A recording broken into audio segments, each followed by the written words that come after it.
प्रधानमंत्री के जन्मदिन के अवसर पर देश और दुनिया के तमाम नेता उन्हें बधाई दे रहे हैं। प्रधानमंत्री नरेंद्र मोदी के जन्मदिवस के अवसर पर भारतीय जनता पार्टी द्वारा देश के अलग अलग शहरों में स्वच्छता अभियान और रक्तदान शिविर शुभारंभ सहित विभिन्न कार्यक्रम आयोजित किए गए हैं। इसी क्रम में सीएम योगी आदित्यनाथ वाराणसी के 2 दिवसीय दौरे पर हैं। उत्तर प्रदेश के मुख्यमंत्री द्वारा प्रधानमंत्री मोदी के जन्मदिवस के अवसर पर काशी विश्वनाथ मंदिर पहुंचकर विधि विधान से पूजा की गई। उन्होंने प्रधानमंत्री मोदी के दीर्घायु जीवन के लिए बाबा विश्वनाथ से प्रार्थना की। इसके बाद वह सीधा वाराणसी के गदौलिया चौराहा पहुंचेंगे, जहां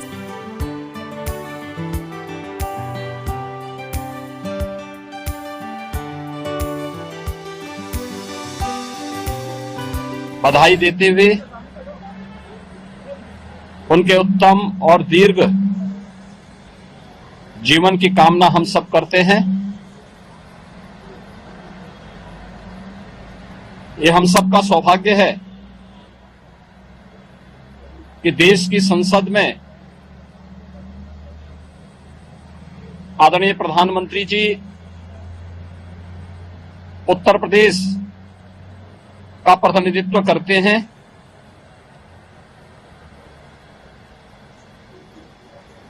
पिछले 9-9.5 वर्ष के अंदर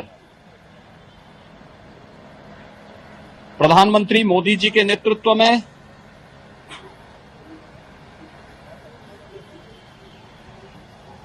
एक 140 करोड़ की भारत की आबादी ने एक नए भारत को उभरते हुए आगे बढ़ते हुए देखा है, तो दुनिया ने भी एक नए भारत का दर्शन किया है।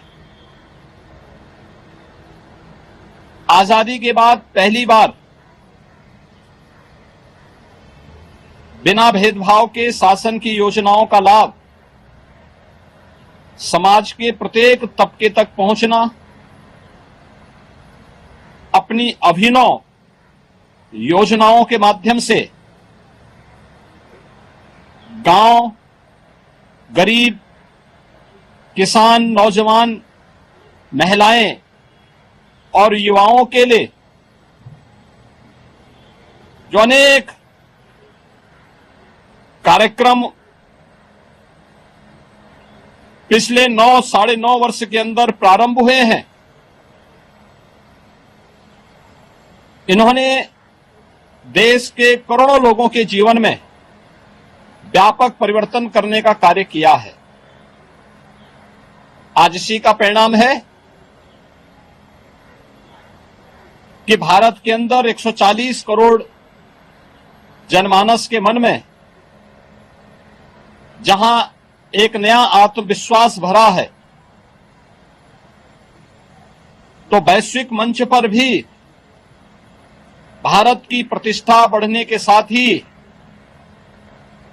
भारत को आज आम भारत के नागरिकों के प्रति भी एक सम्मान का भाव दुनिया के अंदर देखने को मिला है। अनेक योजनाएं पहली बार हुआ है कि किसान और कृषि ये किसी शासन के एजेंडे की प्राथमिक सूची में आए हों। ये पहली बार हुआ है जब युवाओं के लिए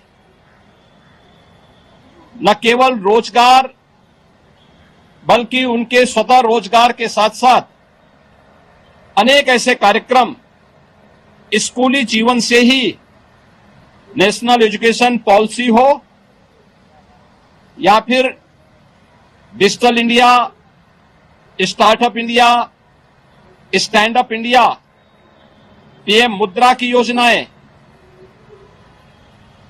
बेटियों और महिलाओं के लिए भी अनेक प्रकार के कार्यक्रम, बेटी बचाओ बेटी पढ़ाओ से लेकर के इन कार्यक्रमों ने उनके जीवन में व्यापक परिवर्तन करके एक नया आत्मविश्वास भरा है। पहली बार देश के अंदर अपनी विरासत के प्रति गौरव की अनुभूति होते हुए भी देखा है पिछले 9 वर्ष के अंदर भारतवासियों ने।